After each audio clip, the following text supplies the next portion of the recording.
Woo. Nice. What ears?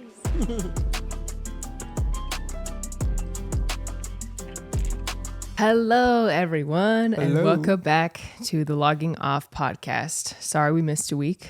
2 weeks, kind of. Like, They liked the airplane episode, right, guys? You liked the Alaska Airlines economy seats quick chat. I was watching it back, and like the sound is honestly pretty good. But I was also wondering if people were going to watch and be like, they're talking so loud on the air on an airplane. And I was like, they're probably annoying everyone around them. We weren't. No. We had the mic super close to our mouth. Yeah, we were. It was loud in comparison to everything else, but we were next to the turbine. Yeah. So I could barely hear myself. I could barely hear you. Yeah. So I don't think anything except the little girl in front of us heard us in a meaningful way. But yeah, we're back. We're here in our normal spot. And what are we talking about today? Our Letterboxd favorite four. Close. Four favorites. 4 favorites. We're going to talk about The Fantastic Four. the Fantastic Four favorites. Our favorite films. Films. Our films. Not favorite movies. That's just what the laymen call it. Yes. Movies are dumb. Yeah, we I only watch watch films. Yes, on 30 millimeter cameras. Yeah. Mm-hmm. And only directed by Denis Villeneuve, Christopher Nolan, and I'm trying to think, Alfred Hitchcock. Who's the one that shoots everything in like angular? Who's the director that shoots Wes Anderson? Who did the Grand Budapest Hotel? Did you ever watch that? No. I've never seen a Wes Anderson film. I think I watched half of it on a plane. I think I might have been too young to get it. Yeah. But I'm not sure that his style is my... I don't know. I haven't seen it, so I can't like definitively say. But yeah, I just don't think... From what I've seen in like trailers and stuff, I don't think his style is really for me. Yeah. I never see a Wes Anderson trailer, and I'm like, I need to see that. Yeah. Wes Anderson inspired a decade of Instagram photos. Standing straight up against a pink wall, a pink background, or having all these like angular, very specific aesthetic shots with like vibrant colors. Yeah. That is one of Wes Anderson's greatest impacts on society. It's not just his movies. It's the Instagram girls. Whoa! I don't think I've fully seen a Wes Anderson movie either, so I can't really talk. Oh. Yes, today we are back in our normal spot, gabbing with Boba, talking about our 4 favorites on Letterboxd. Truth be told, I didn't have my 4th one until today, and I was struggling to figure out how to even add something to favorites, so we are very much film people. Very, very pretentious, very serious about it. Yeah. If the movie's not in Italian, I'm not watching it. If it's not Italian, it's not 60 years old. I don't care. Don't care. If it's not in what's that movie that we watched it once, I'll never watch it again, The Lighthouse? Oh yeah. Unless it's in that aspect ratio, which 4:3? I think is just is it 4:3? I don't know. It's not a square. I don't know why I remember it being a square, but if it's not in whatever dimension that is, I'm not watching it. It's one of those movies that I thought was really good, excellent, powerful, never want to see it again. I feel the same way about Midsummer. Fortnite. Fortnite. Some of those images. I just love to be me when I'm 80 years old in a senior living home and I'm losing my memory. Fortnite. Fortnite. They're just the thing is, It's just so funny because in 60 years that will happen. That's actually going to happen. It's like somebody out there be losing their mind, which isn't a funny thing, but just it's life. It's just Fortnite. Okay, eat your applesauce, please. Eat your applesauce or you're not getting any candy liquor. Classic. $19 Fortnite card. Who wants it? The thing is with the lighthouse, I have such a visual brain and a visual memory that like those images, and if you've seen it, you know what I'm talking about. Those certain scenes are burned into my brain forever. So when I think about the lighthouse, that's the first thing that comes to mind. So it's like a negative Pavlov. Every time I think about it, I'm like, oh, that's a great movie. Yeah. It was so creepy. It was so creepy. It was great. Excellent. Told the story it was trying to tell, but I almost wish I never heard it. Every time that's funny you think of those scenes because I literally, every time I think of the lighthouse, I think Fortnite. Fortnite. We're going to be the old people.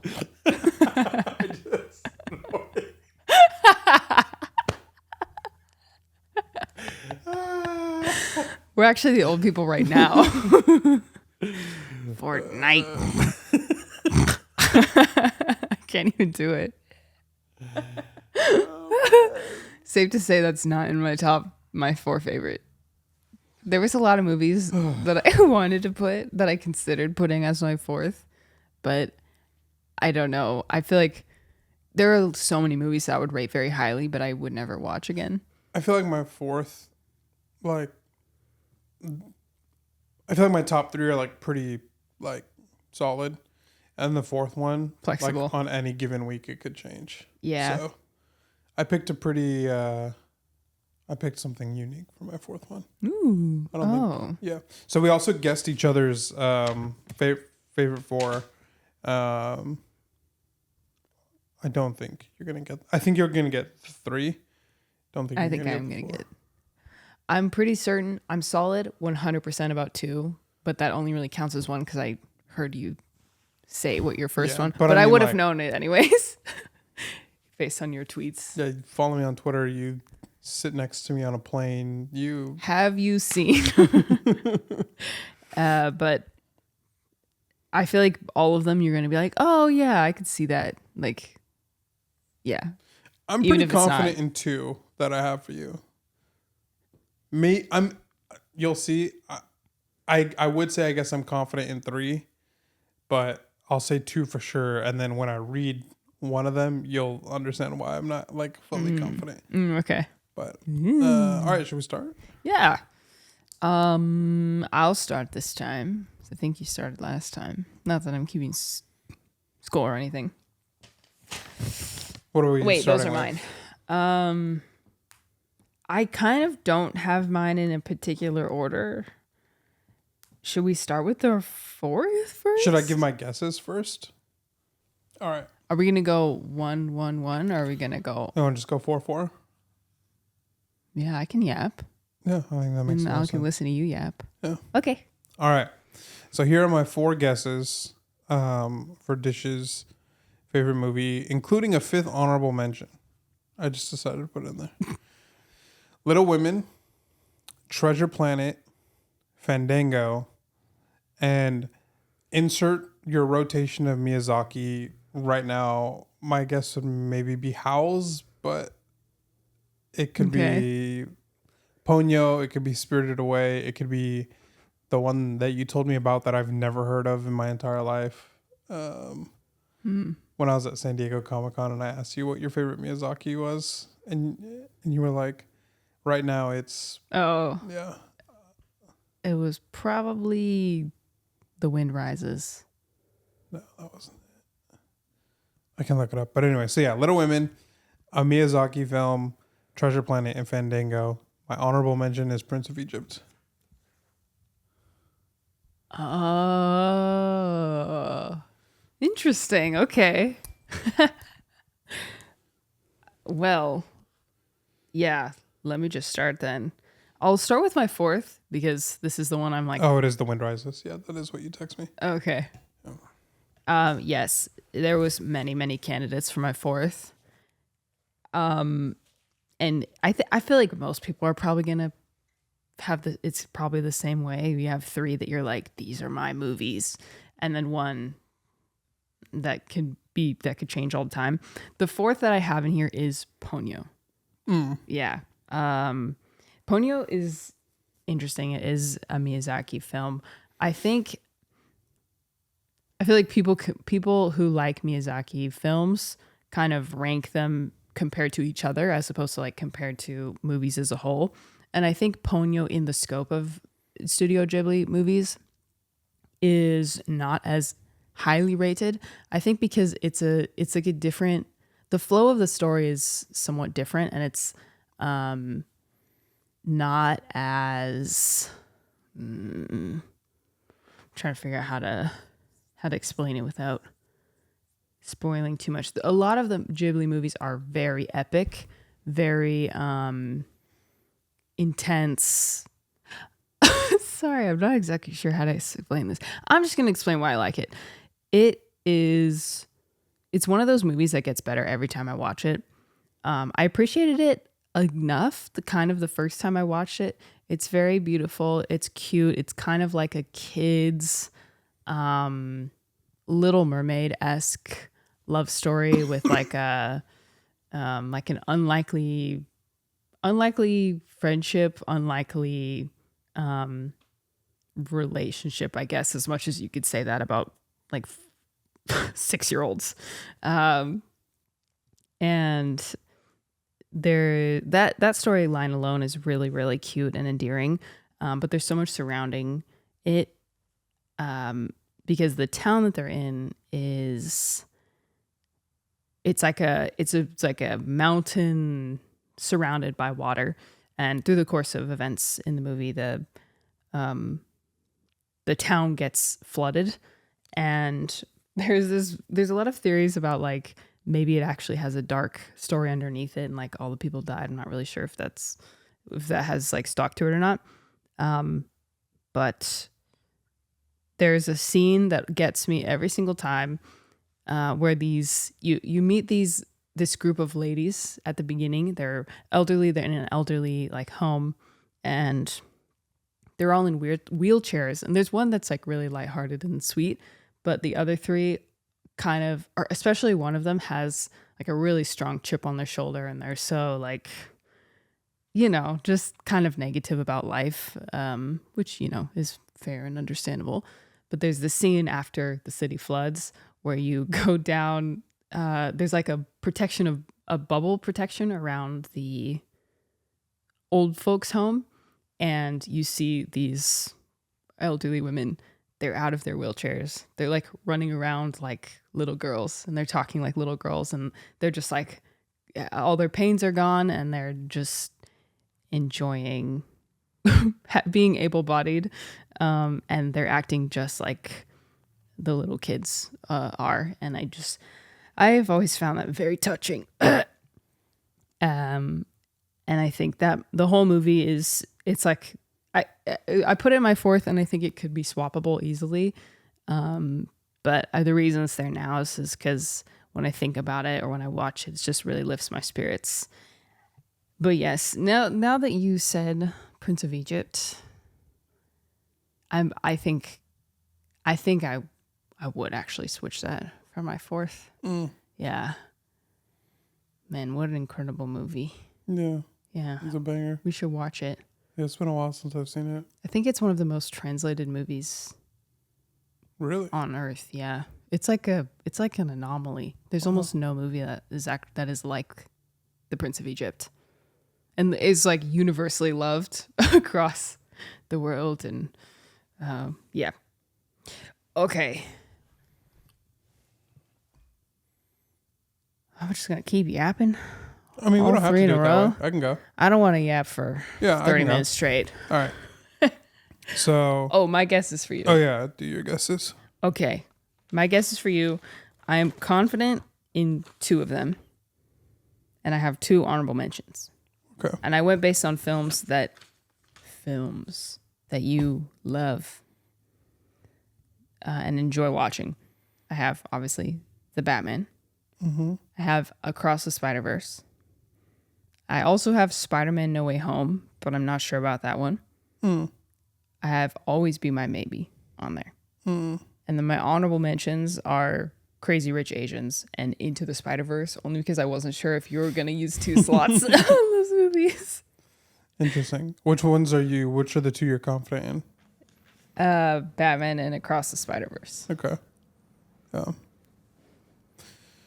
So I'll start with my 4th pick.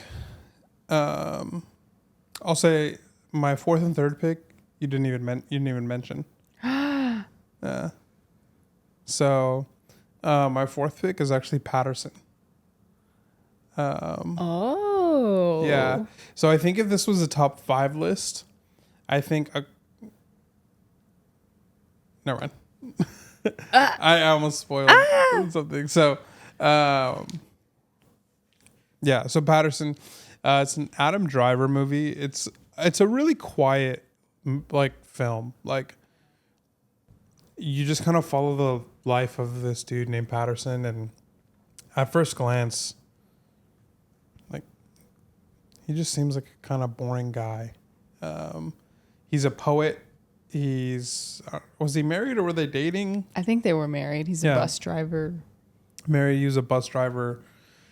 But the thing I love about that movie, and it's almost something that I'm like envious of, is that he is so content being a creative and having a mundane life, which I feel like is not like the typical desire of a creative.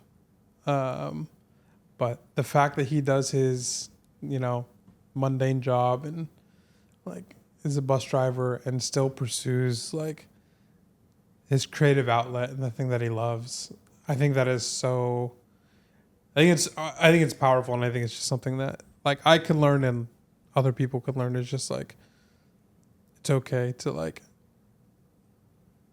have, at the very least, like have mundane parts of your life and to just live a cyclical life. I don't think I can. I've tried it. Same. I've tried it. I couldn't do it. I don't think I'm built for it. At the very least, if I am built for it, I don't want to be built for it. But yeah, so I think if it was a top 5 list, there would be another movie in the 4th spot, and then Paterson would be in the 5th spot, and the 5th spot would be the rotating one.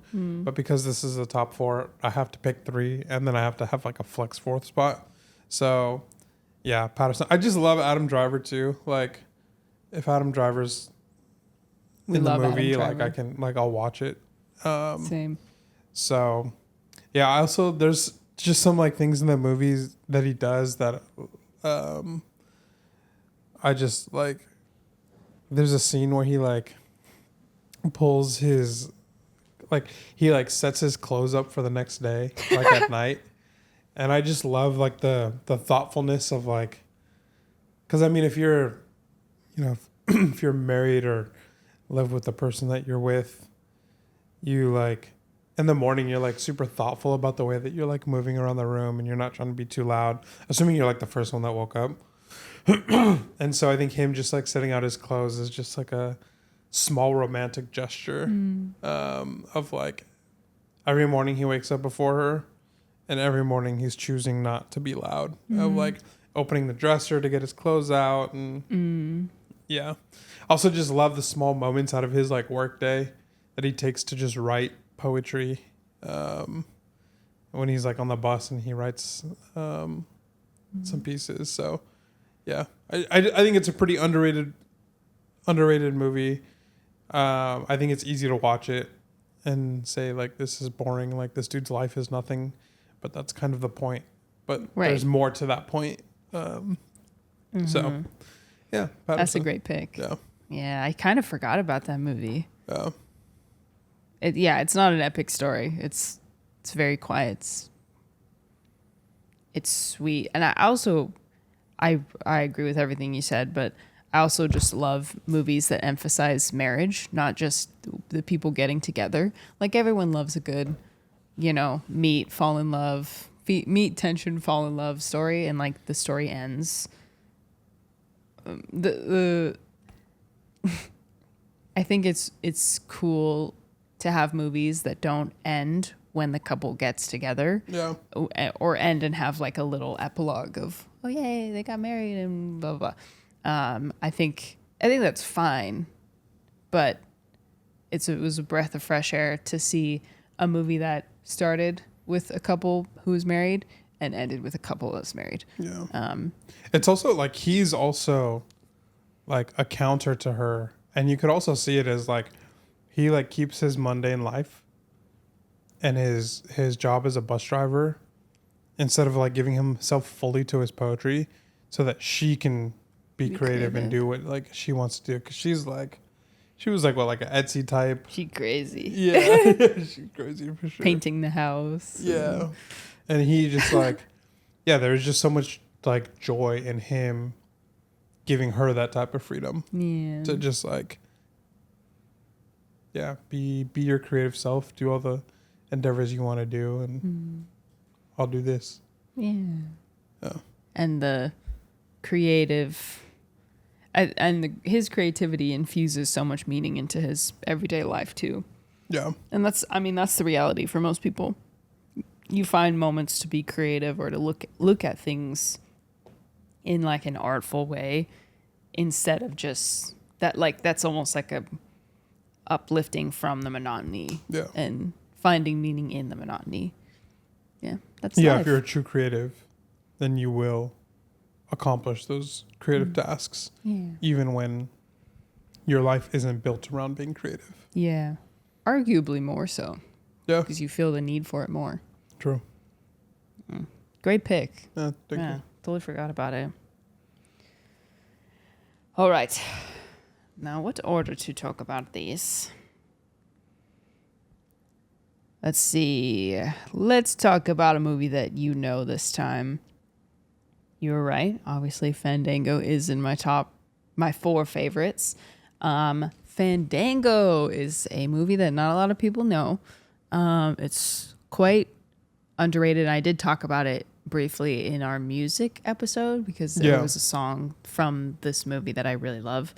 But yeah, I'll talk more about the movie itself. I think my enjoyment of this movie is obviously definitely attached to the time in my life that I watched it. And it was a time that ultimately, boiling it down, it was just accepting that my life was going in a different direction than I thought and being disillusioned with the idea that I had for myself, as opposed to, you know, you kind of, when you're a kid, you kind of think everything's going to work out and you're going to achieve all your dreams. And that's not true. That's not always true. And that's also not a bad thing, because you change and your dreams change, and sometimes other people's needs come before your own, and that's just life. So Fandango is a movie that came out in the 80s. It is a story of a group of bros who just graduated college. They're celebrating, having like a frat party or something like that. And then the main character, I would say the main character, receives a... Wait, is it the main character? One of the characters receives a draft letter. It came out in the 80s, but it was set in the 60s. So his life is suddenly turned upside down. And simultaneously, there's another guy in the group who is engaged. But something goes wrong with his girl, and there's tension, and he's not sure if it's going to work out. So a group of them all just get in a van and start driving down to Mexico to get Dom. And I won't explain what that is in case you do see it, because that's a good moment in the film. Excuse me. The movie, it's really underrated, and I'm not exactly sure why it's rated low by critics, because I think there's much of it is very lighthearted and funny, but there's these moments of just realization that like this is it before everything changes, before like life gets real. And like while they're a good example, their car breaks down and they get stuck in this little city, and they meet these girls who like give them a ride somewhere, and they're just like dumb, like silly college kids, and they get fireworks and they shoot fireworks in a graveyard because that's like a fun thing to do or whatever. And they're having fun, enjoying themselves in the middle of the night. And then you get this scene where two of the guys are hiding together and you see the fireworks going overhead. And the sound, basically like the sound design changes a little bit and the imagery changes and you see the smoke, and suddenly it looks and sounds more like a war zone than a field with a bunch of college kids. But the line between those two things in a time where the draft was in heavy use is not that thin, or it's not that thick rather. So the movie is a great mix of silly, funny, and like heavy, harrowing, real. And there's just also like a gut-wrenching romantic storyline that ends, well, I won't say. And since most of you, I would guess, haven't seen it because I've never met someone in person who's ever watched it, I've had to show it to everyone who has seen it in my life, besides my parents. You should watch it. Fandango, Kevin Costner's first film. Yeah. Nice. Yeah. Yeah, I've seen it once with you. Honestly, I don't really remember it that much. Oh. It was like, were we dating? Probably. Yeah. You were just so focused on I was enamored me. by being in your presence. Yeah. So that means you have to watch it again. Yeah, so I have no input. Dang it. I So- picked that one because maybe you would have input. Yeah. I mean, I remember the ending a little bit. The ending was cool. I like The dance. Yeah. That scene is really cool. So, but other than that, I can't say much because I don't really remember it. So, sorry. It's fine. All right. My number 3 pick. It's another one you didn't mention. I'm surprised you didn't mention it, honestly. And I'm gonna throw my head back. you're when I gonna hear hate it. yourself. You're gonna punch yourself right here. You're gonna go like this. You want me to punch myself? No, you're just gonna go. No, I should have known. Number 3 pick is Midnight in Paris. Oh, of course. Of course. Yeah. Midnight in Paris. So it's actually like the opposite of Paterson. So Paterson is about finding like the joy of creating in a mundane life, and Midnight in Paris is about hating your mundane life and not wanting to marry into the rich family and just wanting to do the most romantic, dramatic thing you could do so that he can go write a book.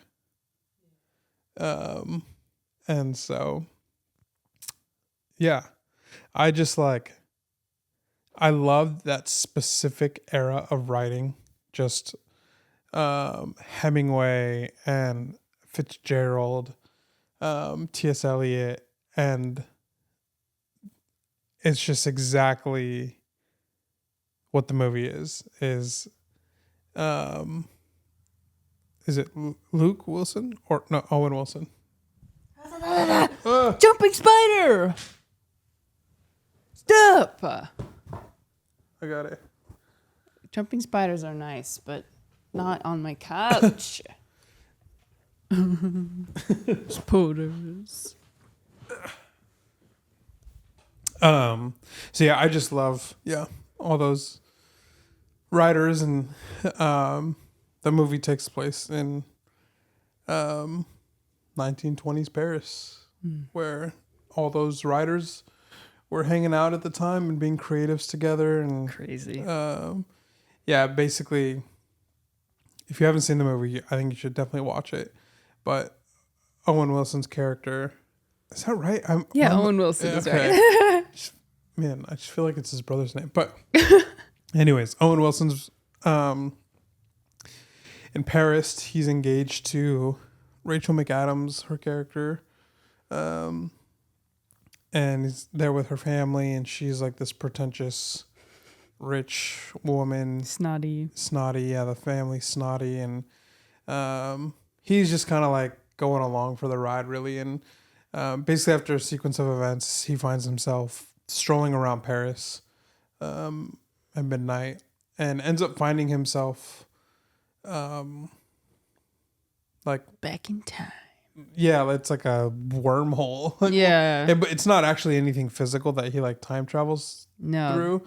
It's just he It just finds like a happens. specific spot, and it just happens. time travel just happens. And it's one of those movies where it's like I don't think it's important to know how the time travel happens. Just like No. yeah, it just happens. And so yeah, he finds himself in 1920s Paris, and he's getting all the inspiration. He meets F. Scott Fitzgerald, who's played by Tom Hiddleston, which I would love to see a biopic of Fitzgerald played by Hiddleston. Hiddleston might be a little older now, but That'd be great. It'd be great. And then I'm blanking on the name. The dude who played MODOK in Quantumania and Yellow Jacket in Ant-Man, the first one. I'm totally blanking on his name, but he plays Ernest Hemingway, and he like nails it. He does so good. Gertrude Stein is in there. Such a great cast. Yeah, Pablo Picasso. And so he's just finding like all these like iconic just creatives of the early 1900s. And then he meets somebody else who was like a lover of Picasso. And then she's talking about how this generation sucks, how the 1920 generation sucks, but she wishes she could be in like 1800s, like Vienna or something like that. I can't even remember what the era is. And Owen Wilson's character is like, what do you mean? Like, this is the greatest. Like, this is the greatest era. You live in the greatest era. And so it's this like, it's kind of this story. One, it is a story about Owen Wilson's character and him wanting to do something grand for his creative journey. But it's also this story about you'll always think that the generation before you is better. And those people always think that the generation before them was better. And if only I could live in X generation or X era, it would be so much better. It would be so much fun. But there's so much greatness that's happening in your life and where you live today. Yeah. And that's just reality. Yeah. You can't go back. Yeah. And so there's going to be people in the future who are going to be like, man, If only I was a teen in the 20s. if only I could live through the brain rot era. Yeah. I mean, I saw people saying, I wish I had been in high school in the 10s. I was like, dang, it wasn't all that. It was fine. But Yeah. So, yeah. This is another movie about creativity, and it's such a good movie about love and being a creative and just like a dash of like fantastical, like, yeah. yeah, it's so great. Hey, we watched that while we were dating, and I remember all of it. Didn't remember it today. We've also seen it like 4 times. That's true. It's great. It's very uplifting because you get sucked into it too. You get sucked into like oh man, yeah, like I wish I could go back and visit these old eras and meet these people, and like this is where the real creativity is. But it's all an illusion. It's all just perspective. Yeah. It's cool. It's like for a movie so fantastical, it's very grounded. Yeah. What's her name is in it? She was in Dune. What's her name? And she had like a super small role in it, like not many speaking lines. And I feel like now she's like a big actress. It's like Leah Seydoux or something like that. Who does she play, dude? Just, the one who gets Fade Rotha. Oh, I don't really remember. She's the one who works at like the record Oh, or like the antique place in Midnight in Paris. nice. Yeah. So Midnight in Paris. I think we watched that. Did we watch that before we started dating? I feel like it was right before yeah, I think so. we were falling in love. That's a great one. Okay. You were also right about Little Women. Little Women, the most recent adaptation, it's been adapted into movie at least 3 times. There's also been a TV show. There's also been K-drama. I think there's also been an anime, Little Women. So it's just, obviously it's also a book. Little Women by Louisa May Alcott. It is a beloved story, obviously, and it's beloved for a very good reason. All you really need to know about the story, about the plot, is that it's in, was it? I can't remember what time period, but it was in, I think it was during the Civil War. Is that when it's set? When is Little Women set? No, I think a little later than that. It's like early 1900s. No, it begins during the Civil War. Oh. 1862 to 1869. Oh. Yeah. So, yeah, it's set in a New England town during the Civil War. It's a mother and her 4 girls.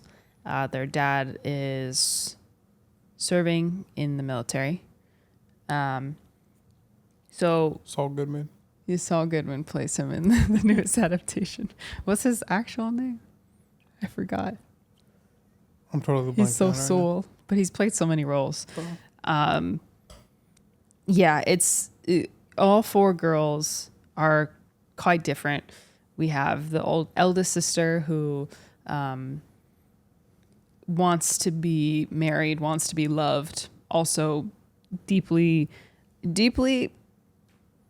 Bob Odenkirk, right. She desires to just she has this desire to be wealthy and to be well off, but also like hates that in herself. And all 3 girls basically have different vices, different struggles, different strengths.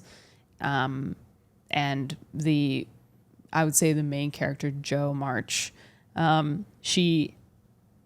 we follow her through most of the story. She is a creative also. She's a writer. And she is, in her early years, really just against, like, anti-establishment, anti-norm, doesn't want to get married, doesn't care about being loved, just wants to be creative, wants to be her own person, wants to be seen as a person, as opposed to just something, a asset and a vessel of marriage and children, and goes adamantly against that idea and desires to, provide for her family. And it's hard not to mix the book and the movie. I would say this movie is a pretty good adaptation. Some storylines are obviously omitted because it either wouldn't be received well, perhaps, by the audience, or also it's a movie and it's hard to fit like a 500, 600 page book in a movie. But I think it gets the core of the story really, really well, this adaptation specifically. I lost what she thought. Oh, Jo March. That's where she starts. And we get to watch her and walk with her as she gets older, and she starts to mature and realizes, yes, I do still want all these things. And I do think that women are more than just wives, can be more than just mothers, but also I desire those things. And I wish I didn't have to choose between being a whole person and being only who I am as attached to a husband or as attached to my children. And I think it's explored a lot more in the book, of course. And I think it's really moving and powerful. And I think it's just real. Joe's story especially resonates with me.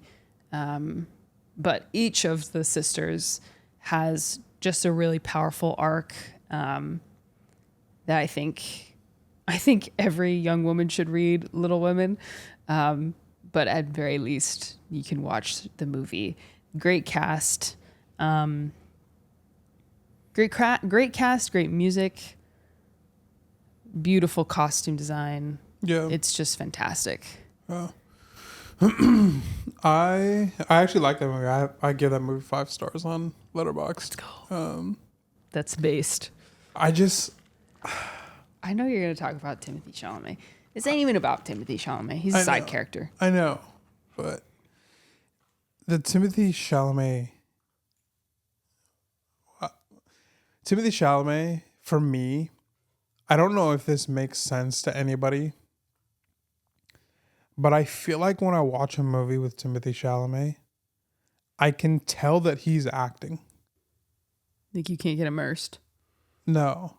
Like and I don't know why that is. Like, I don't know if it's because he's not good at acting or like if I'm like refusing to accept the fact that he's an actor. So it's like, but just for some reason, like the scene on the mountain is like really like emotional and powerful, and I can tell it's fake from him. Like I don't know. It's so weird.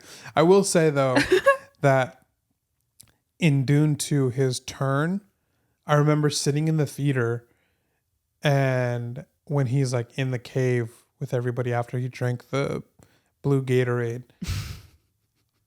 that was the first time I actually felt like moved by a time I've seen him perform. Where I was like, and I remember sitting there like thinking like, oh, he's doing it. Like he's acting.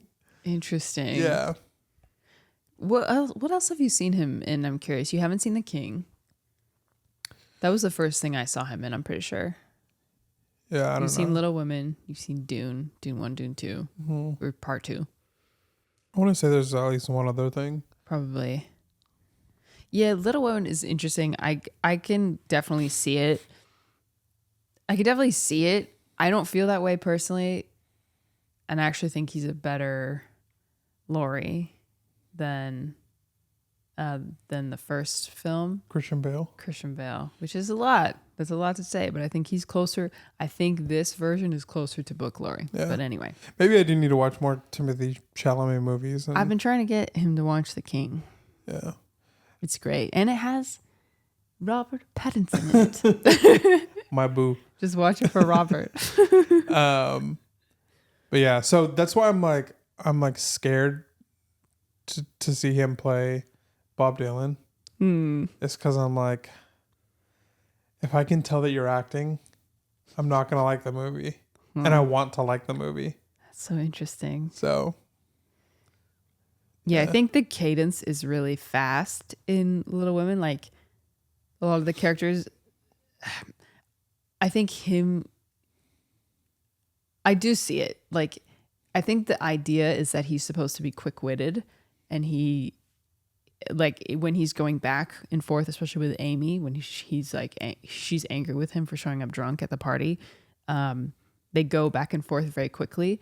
With Amy, I mean, Florence Pugh is just like an incredible actress, but with Timothy, I can see how it seems like the moment she stops her last word, he starts his first word, and that feels like lines. Like you can feel the lines in those scenes. So I do actually see it in that scene in particular, but in the rest of the movie, gets a thumbs up from me. Yeah, they also did an incredible job at, like, I don't know if it was like costume design, character design, and obviously it's part of Florence Pugh's acting, but to make her seem so young, and she like wasn't that young. No, they did a pretty good job. Yeah, she was incredible. She looked at and acted young, foolish, stupid, and it played really true. Didn't seem phony or anything. But then she matures so much, and the way she carries herself is totally different after she's been to Europe. Yeah. I don't know where Europe, Paris? I'm not sure. I think I think Saoirse Ronan. Saoirse Ronan. Yeah. Yeah, I think she's a great actress. Yeah, she is. Yeah. I'm always happy when I see her and stuff. Yeah, I haven't seen Lady Bird. I want to, but Oh, I have Lady Bird. Yeah. I rated it in my Letterboxd account. yeah. Isn't he in that too? He is. Yeah. Oh yeah. Maybe I saw him in that first. That was also a movie I watched on a plane. Oh, No, wait. Interstellar. He's in that too. I've seen that. He is. Yeah. Oh yeah, he's the kid. He's a little kid, right? Not like a little kid, but He's not a little kid. he's like a I barely remember like him. an early teen. Oh, he looks so little. Little Let me Timmy. just look up his IMDb real quick, because Maybe I have seen him in more than I thought. Timothee.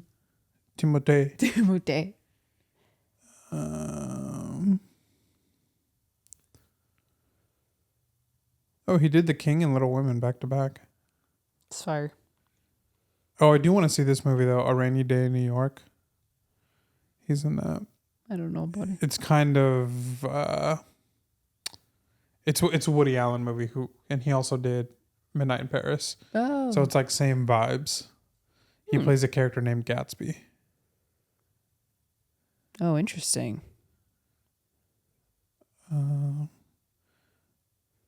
I did a lot of TV before. Timothee.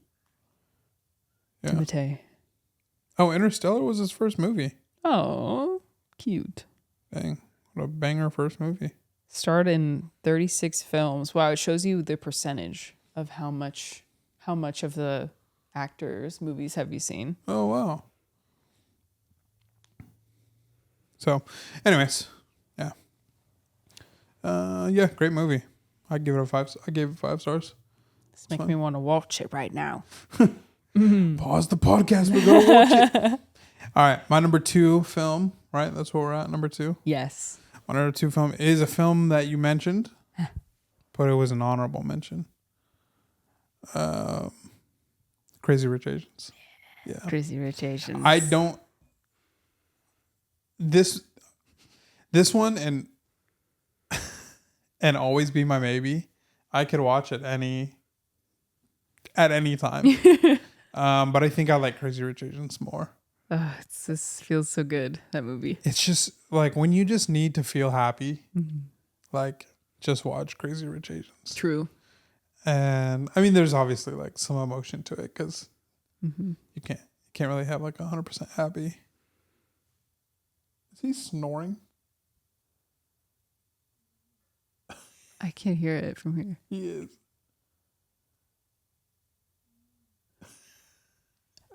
Asher is snoring. It just sounds like... A little cute. He moved. He moved and he's covering his face. That's so cute. Anyways, yeah, Crazy Rich Asians. I don't have much to say about it except that it's like, yeah, I could literally watch it at any point in time. It's just like candy. It's eye candy. Yeah. You get to see like the cool street food in Singapore.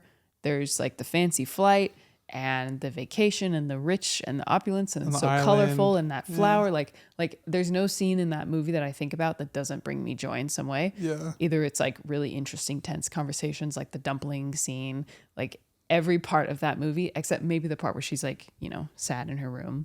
Yeah. Is like the wedding scene. Like man. There's so much to enjoy in that movie. Yeah. Actors are all pretty. Yeah. Yeah. Everything in that movie is just beautiful. So There's a great story too. yeah. I don't think it's not like a groundbreaking like film that's gonna like cause you to take a step back and think for Maybe unless you're maybe the child of an immigrant. yeah. Like that's probably the biggest like personal conflict is just identity issues. Being attached to your home country or your parents' home country, but also in America. Yeah. What that means within America and what it means elsewhere. Yeah. It's also like that the story of Crazy Rich Asians is all like on the nose. Like it's all laid out for you. Yeah. Like very clearly. I guess what I'm saying is like it's not like a mysterious like You don't have to dissect it. yeah. You just enjoy it. It's all like laid out before you for you to enjoy, and there's nothing wrong with that. Like Not at all. It's done so well. yeah. But it's yeah. Not every movie needs to be mysterious and difficult to understand Yeah. to be good. So yeah. It's fire. Yeah. We should watch that. We should just watch all these movies. Actually, we need to watch The Boy and the Heron. But I feel like you got to be in the right mood to watch The Boy and the Heron. I don't know. This might ruffle some feathers, but I'm just not the biggest like Miyazaki. I don't think it speaks your language, and that's fine. Yeah. The animation also just like gives me the heebie-jeebies. I think there are some scenes in Spirited Away that scared me when I was a kid. Oh yeah, there's definitely some scenes in Spirited Away. I saw Spirited Away for the first time when I was a freshman in high school. He showed it to us in our English class, and I remember being like, "What is this?" Whoa. But yeah, I think in general, like the way that they draw the older people, it makes me uncomfortable. And so honestly, I think that's the reason why like I just don't like Miyazaki movies, is because the animation, I'm not like a fan of the art style. Most of the time I'm sitting through those movies and I'm uncomfortable. Well, that's because the art makes me uncomfortable. there's nothing wrong with that. Yeah. It just is. It's a bummer because there's so much to appreciate. And I wish we could appreciate it together. But it's okay. Yeah. I know he's a genius, like, and there's a reason why he like makes so many like groundbreaking animations, and people There's a reason Bro can't retire. people love them, and he's just cranking them out, and they're all like good. Does he have a bad one? I wouldn't. I think there are a couple that are not as like incredible as the rest of them, but most of them are good. Yeah. So I definitely don't doubt his talent as a filmmaker and as a artist, but Yeah. I just don't want to sit through a movie and be uncomfortable the whole time. I bet you would like Ponyo if we watched that. I don't know. I've seen like the fish. You don't like the fish? That makes me uncomfortable. See, I think it's so cute. The halfway between the fish and the person. I think it's so creepy. adorable. It's so creepy. See, that's fine. It just doesn't speak your language. Yeah. Visually. Cancel me all you want. I don't think they're going to care. Cancel me. Cancel me. Try. I don't care. Cancel me. That's what I was quoting. Yo. Dude, no one's trying to cancel you. Who are you? Yeah, I don't care. Cancel me. That's like a pet peeve. Some people say I'm getting canceled and they have like 200 followers. Like, no, hey. But it's not like it's your career or something. It's just giggle. Well, speaking of Studio Ghibli movies, my last one, and I couldn't really put this, my top three really aren't in any order. I probably would only put, no, never mind. They're not. My top movie is either Spirited Away or It's Little Women. I can't remember if I've talked about it on the podcast. I feel like maybe I have. I'm going to guess that most of you have seen it. I would guess that most people who are watching this podcast have watched Spirited Away. It's like, I think it's either the most or one of the most highly rated movies on IMDb of like all time. There's so much that I could say about Spirited Away, just about the hero's journey and about, it's just such an incredible personal journey for Chihiro and her finding her identity. And just, I think the most powerful thing about it, as at least in my experience, was just seeing just a normal girl be given a reason to fight for something and to, I guess, be given a good enough reason to be a hero. And she's not a hero because she's special. She's not a hero because she was born in a specific way that would like give her the ability to make the right heroic decision. She's just a normal girl, and she does what she does because she loves her parents and she wants to save them, and she wants to escape, and ultimately, like, obviously she has a good heart, but I think, and Miyazaki himself has said this, he wants kids to be like, he makes his movies for kids, and he makes them so that kids can see themselves in the heroes, and in the characters. Like, they're not detached from reality, and I think that's really, I think that's effective. And I think when I was a teenager and I watched that movie, or like, I don't know, I think it was like 12 or 13, Chihiro wasn't so far removed from me that I couldn't see myself rising to the occasion like she did.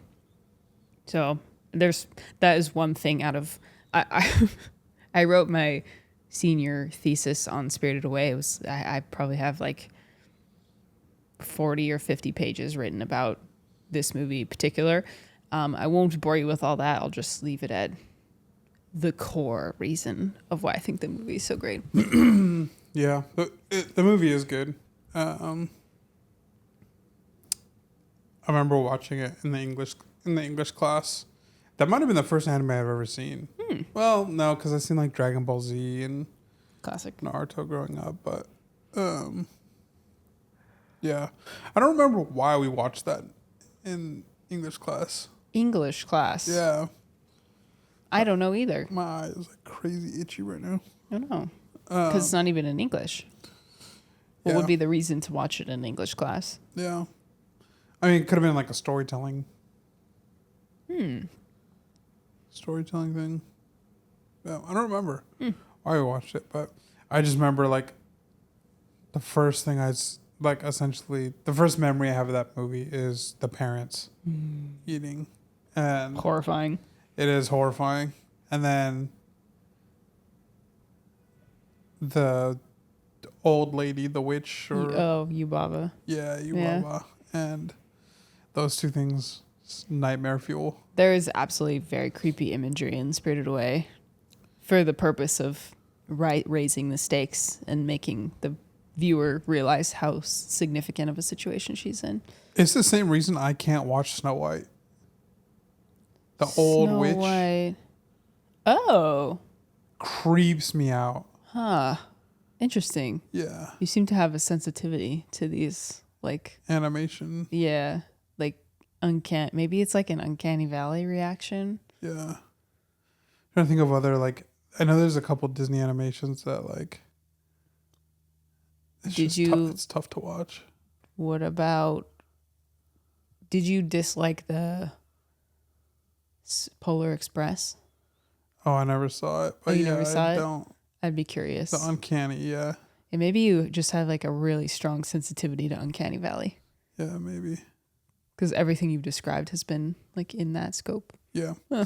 But pushing through all that stuff, Spirited Away is it's a good good movie. And I did like I wouldn't say I'd watch it. Spirited Away I could probably watch again. You showed me Howl's Moving Castle recently. I don't think I would watch it again, but I will say like I enjoyed it. I think it was good. Interesting. Mike Wazowski. Great performance. Yeah. Yeah, we watched that one in English because it has a really good English cast. Yeah. But I didn't know you'd put two Miyazaki. Yeah, I was torn. Like I said, I think I would replace. I think you were right about Prince of Egypt. I think I'd put that one above Ponyo. Yeah. So I got 2 right? Or like 2.5? I would say yeah. And I got Oh, I still got one. Oh, right. So my number one pick. Okay, it's the Batman. But I will say, that you put Across the Spider-Verse in there, and I was gonna make that my fourth movie. And I think if this was a top 5 list, it probably would be. But I just couldn't. I couldn't get myself to put 2 superhero movies in there. Because it's like I'm a comic book content creator.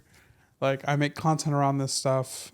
I mean, you go into my office, I have posters for both Into the Spider-Verse and the Batman, and I didn't want people to think like all this guy likes is like comic book stuff. I don't think there's anything wrong with that, but I am more than my comic book. That's why I hobby. put No Way Home. Well, it's hard because I know there's so many movies you love, but also like when we're deciding to watch a movie, the first movie suggested is always a superhero movie. Comfort. Not in like the last year though. I haven't done it in a long time. You sure about that? Yeah. Because you Alright. told me that before, and I was like, okay, I'll stop. I mean, I So I got a TV in my office. But yeah, so I didn't want to be like that guy that's like, this dude doesn't know cinema. Marvel. Woo! Yeah, all he does is Marvel. So Across the Spider-Verse, I think, just briefly, because I think it is a strong honorable mention, probably for us both. Mm. An incredible coming of age story, an incredible young love story, and similar to what you were saying about Spirited Away, and just Miles is like 13 years old. I know, he's just a kid. And he's even younger in the comics. Like when he becomes Spider-Man, he's younger than Peter was when Peter became Spider-Man. Holy. He's like 9 or 10. He's a child. Like a kid. So yeah, I like love that. The same reason why you kind of like love Spirited Away for that is like, I think that's just like, I think it's awesome to watch that, to watch a kid overcome like this older dude in Miguel. And yeah, he's just like, he's so caught up with like being in love with Gwen too. Like it's such like a, yeah. Like, I mean, and what 13, 14-year-old wouldn't Yeah, totally. just drop everything for, well, how old is he in Across the Spider-Verse? He's like, He's probably like 13 or 14. really? I thought he was older. No, he would have just started high school, I think. How old is Gwen? About the same. Why did I think they were like 16 or something in the second one? Maybe. I don't know. I don't know. Anyway, I think they're kids. Doesn't matter. Because Into the Spider-Verse, I think he is in middle school. Really? Oh, shoot. I think so. Yeah, because he's trying to get into Brooklyn Visions Academy. Oh, and that's a high school. Yeah, I think so. Then they're doing college apps in the second one. No? Yeah. Yeah. Are they? Yeah. That's what they're meeting with the lady at the school is about. Oh, yeah. It's about college that's right. applications. Yeah, I guess, then they might be 15, 16 then. Yeah. And he's probably 13, 14 Into the Spider-Verse. Guess I'm not really sure how much time passes between the two. Yeah. Anyway, they're kids. Yeah, they're kids. The point is that they're kids. So, yeah, great movie. There was another movie you said, I think. Oh. I also had No Way Home on there. Oh, right, No Way Home. So, Amazing Spider-Man 2 is the most overhated Marvel movie of all time. I could do an entire podcast on that movie alone. You should. No Way Home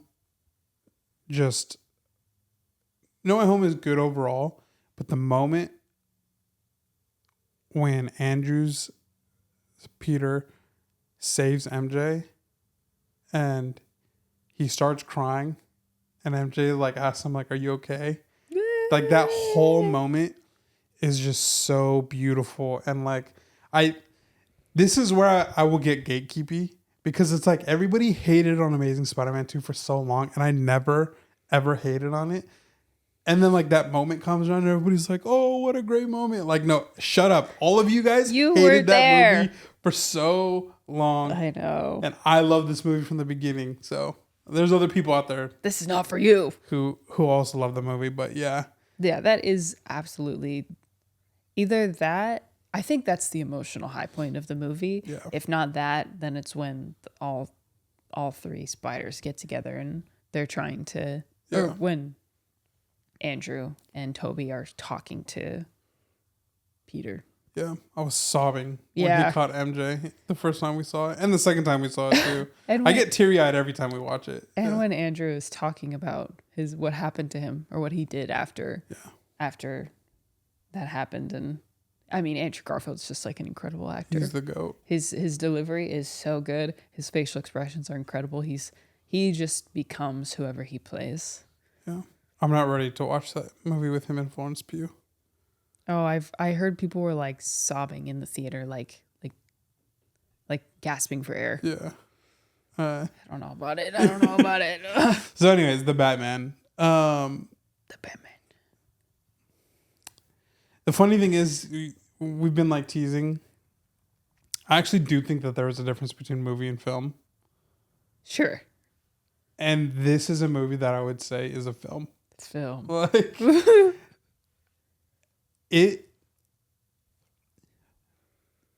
Batman movies from Michael Keaton 1989 to the Batman 2022 with Robert Pattinson, everything in between. Everybody does their own take on Batman. Every comic book writer that starts writing for Batman does their own take on Batman. I genuinely feel like what makes this movie so good is that this isn't like a take on Batman. This is like all of the things that we know to be true about Batman. And we're going to respect that. And the only thing that I would say are like takes is like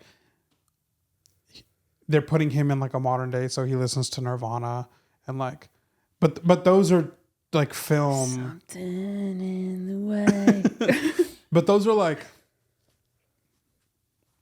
more so like contextual things, not so much like character things. Yeah. While they do contribute to like him as a character, it's more so like, okay, we're deciding to put Gotham in the 2000s, therefore we're making Bruce Wayne a 90s kid. Like, Yeah. that's just kind of what they did. So there's things that go for it. Just who would Bruce Wayne be in this context? Yeah. He's still him.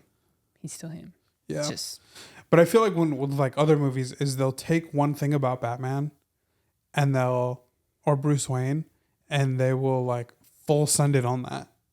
And that's what like the movie and like the character arc is like all about. But this is such a good interpretation because it's like all the things from the beginning of like the first line you hear from him is he says, "I am vengeance," which is a nod to the animated series. Whoa. So my eyes really itchy. I know. Allergies? Yeah. Or hair product. Okay, anyways, sorry. Talking about the Batman just makes me so emotional. What I was saying was, at least what I think I was saying was, first line we hear from him is "I am vengeance." And it like strips Batman back down to his core and why he became Batman, which is he has not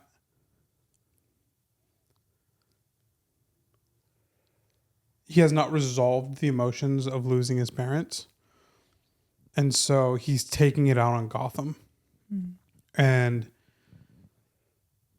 you see it play out in like the mayor's kid or the senator's kid, the dude who dies in the beginning of the movie from the Riddler. And then there's like multiple times where his son and Batman and Bruce like kind of like make eye contact. And because Bruce like sees himself and it does like continue to like push Bruce into being like, I can't let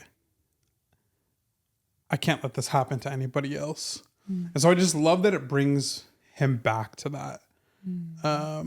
Because it's something that I feel like it's always part of like the Batman story when you're like watching movies and stuff, but it's never like really the focus of like why he's doing this. And I think that is also something important, is that it also makes Gotham a character.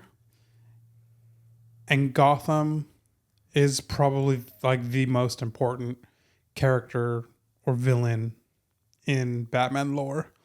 And I feel like the Batman just did so well at like giving Gotham like a persona. And it's one of the like gripes that I have with like the Joker movie. I guess it's not so much the Joker movie, but also like it's kind of more so the way that Todd Phillips talks about it is like, you watch Joker 1 and you think like, oh, okay, like, you know, Gotham is creating this Joker. Like the people that are like beating him up in the train and like treating him as an outcast, and just the source of all of Arthur Fleck's problems is coming from Gotham. But then like Todd Phillips said in an interview that like it was lack of love that did that. And it's like, okay, well, then it's just not a Joker story. So then you're just like stripping away this character of Gotham that is the thing that creates these villains, the thing that causes the death of the Wayne parents, and that causes like Batman to be birthed.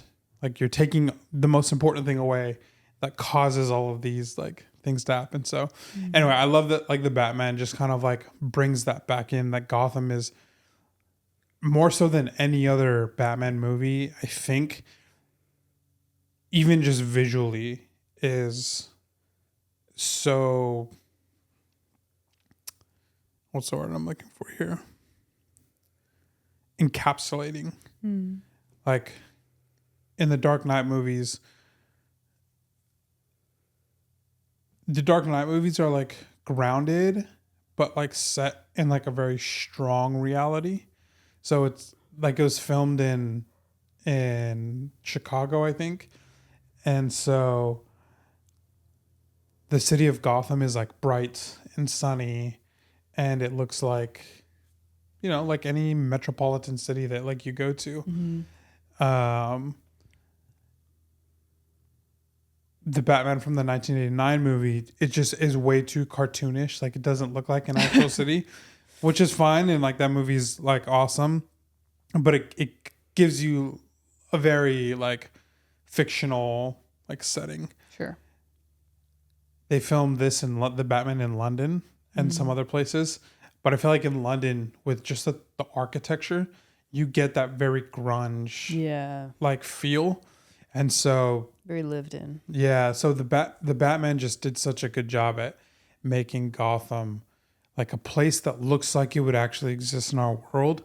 But it's also not, like it's something totally like unique and different. And I watched an interview that Matt Reeves did, and he said that like he intentionally made like it rainy in Gotham for almost like the whole movie to show that like how like even this place is just like kind of supernaturally, so to say. This is kind of like me more so like kind of analyzing what he said. Like even supernaturally, like the city just can't avoid darkness. Like it's always raining, overcast. Like there's just something about this city that is just drawing this type of weather. Bad energy. Yeah. And so I think that that's just so crucial to Batman lore. And I just love the fact that Matt Reeves is before this movie, and I think this is the important part, before this movie, he is a well-read Batman comic book reader. That makes such a difference. Yeah. And it's like, I think that is so much different than being like given the task of doing a Batman movie, and then you catch up and you do a lot of reading. But Matt Reeves has like said, like on record, that he's like grew up reading Batman comics, was keeping up with Batman comics. And so that's why he wanted to do the movie. That's why he like pushed to be the director for the movie, was because the character was important to him and growing up. Yeah. And so I think you can see like the fruits of his labor, even just the unintentional labor of him as a kid reading comic books. Like you can see the fruits of that in this movie, just cinematically that he made. And so I think visually it's an incredible movie. I think it brings Batman back to the roots again. Another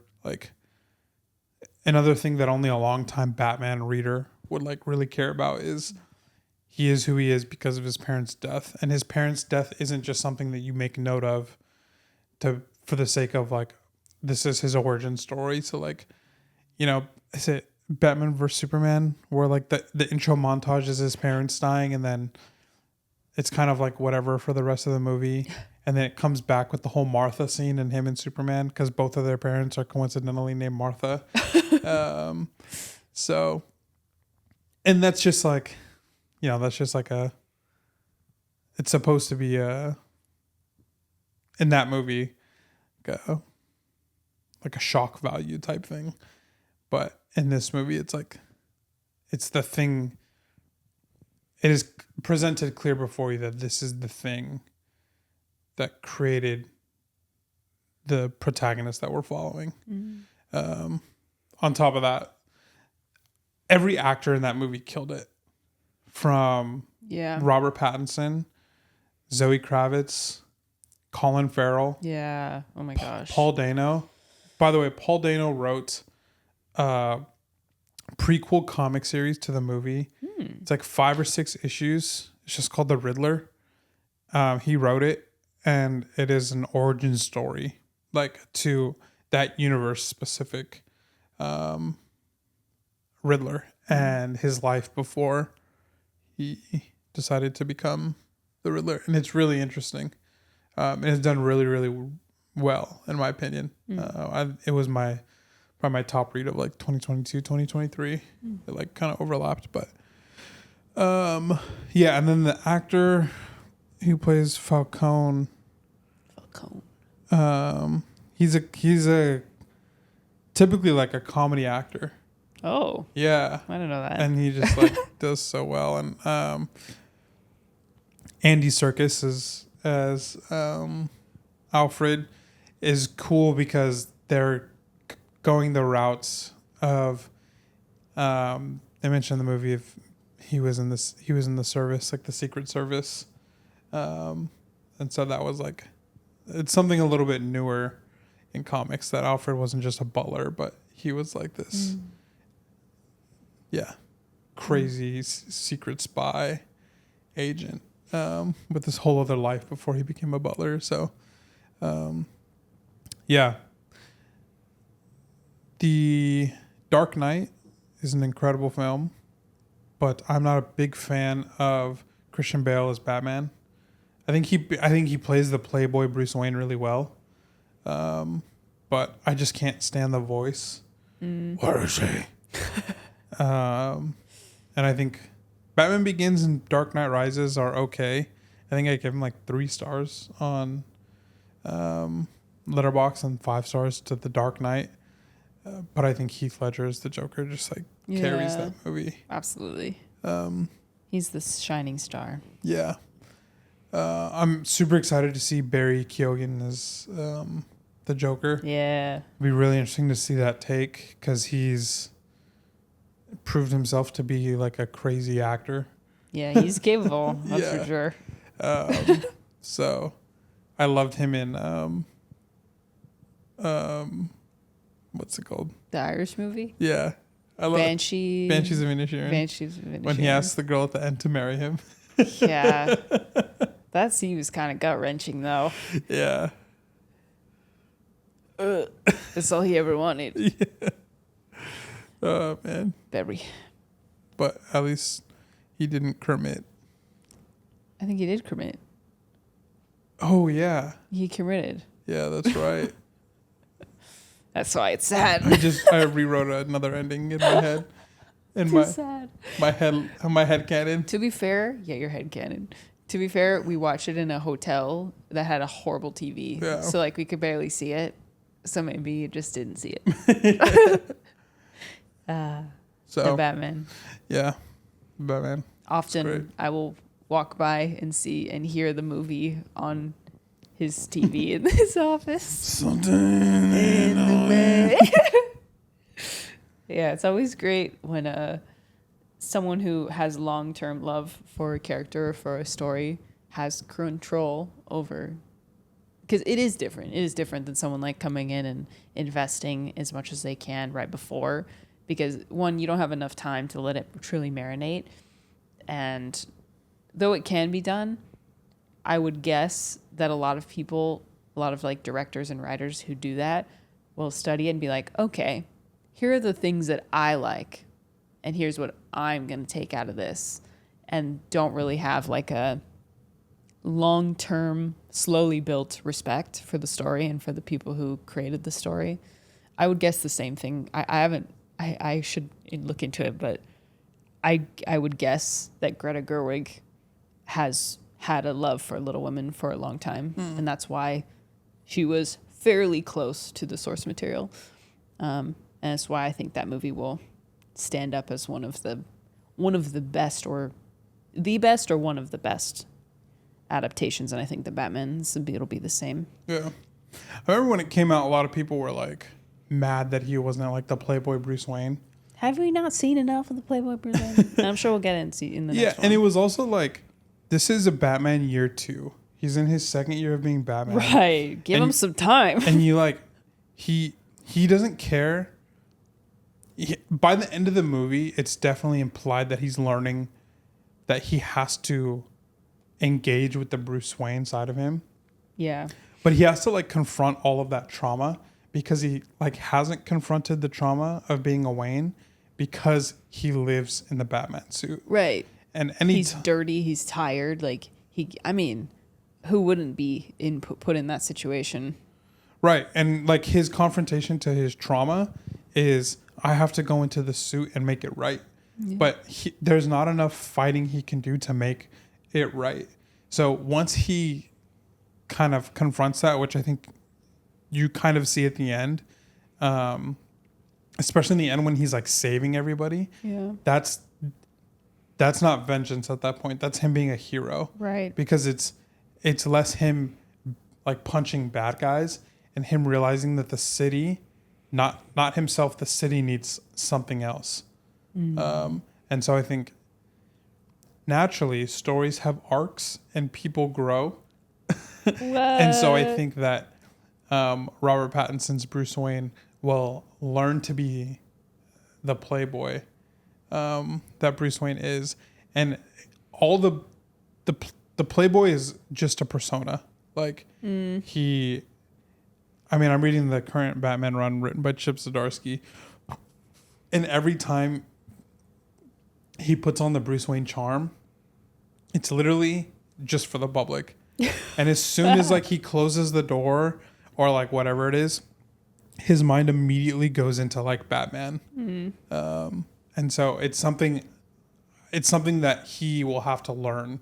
And not only like will he have to learn how to do it, but he'll have to learn why he has to do it. Like, I think that'll be the important thing, is the Playboy persona is like a way for him to also like get intel in a totally different way than Batman would get intel. Sure. Like, he's an elite, and so that puts him in rooms with other elites. And so I think to grow into that is going to be a lot more impactful to the story than like us already meeting like the Playboy.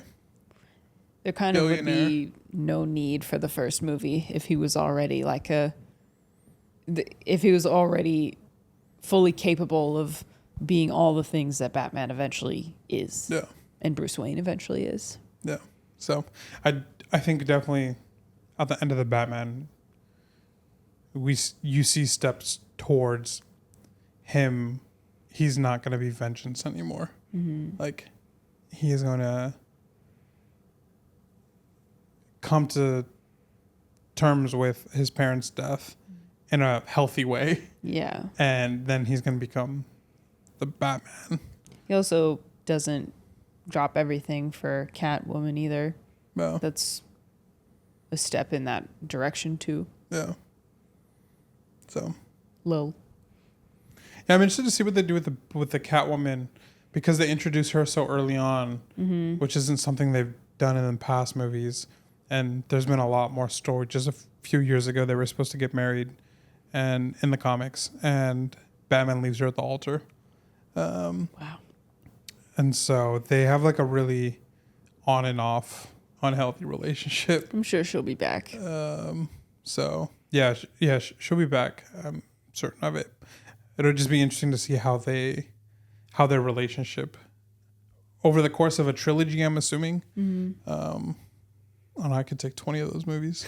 So yeah. Yeah. Also, Robert Pattinson just He's the go. showing his acting chops. Yeah. Continuously showing that he's more than a shiny vampire. Yeah. Anyone who still sees him that way is just burying their head in the sand. I remember when they first announced it, like I wasn't thrilled on it. When did they announce it? It's 2018? 2017? Oh my gosh, really? Is that long ago? Yeah. When was Rob?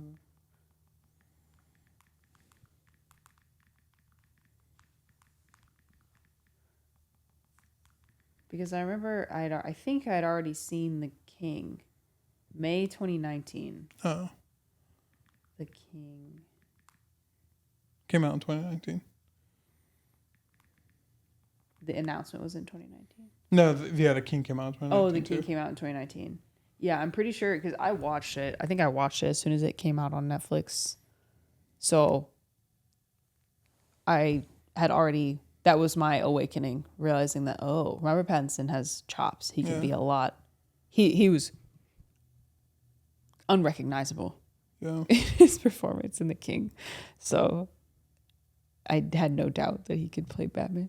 There was also, I was watching this breakdown of the Batman, and I didn't notice this, but two things I didn't notice.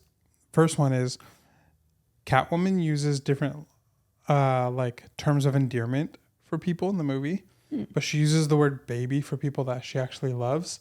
I think it's like honey or like something else for like, you know, the people in the Iceberg Lounge, like just as like a flirtatious way of like, you know, engaging with them.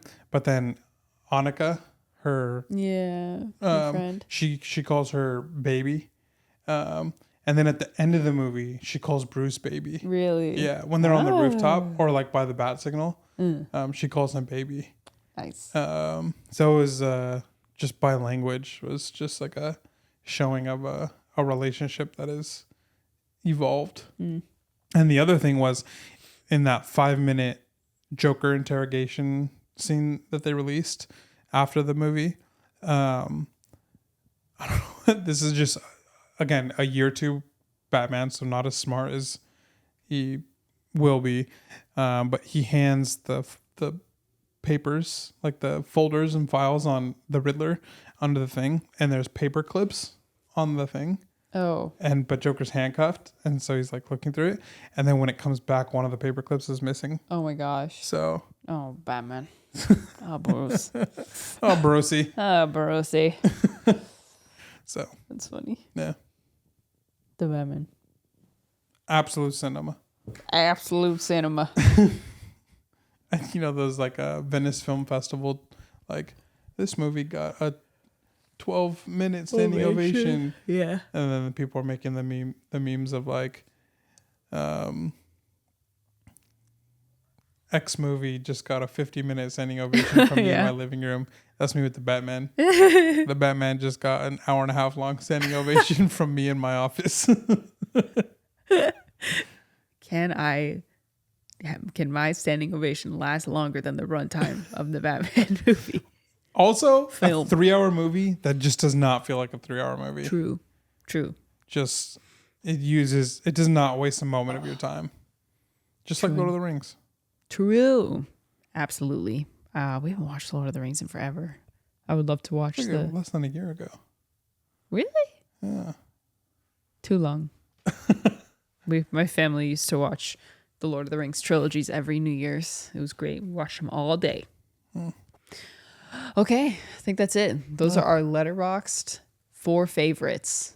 We're going to title it our Letterboxd 4 favorites in hopes it'll hit the algorithm. So let us know. Oh, yeah. Oh, let me go again.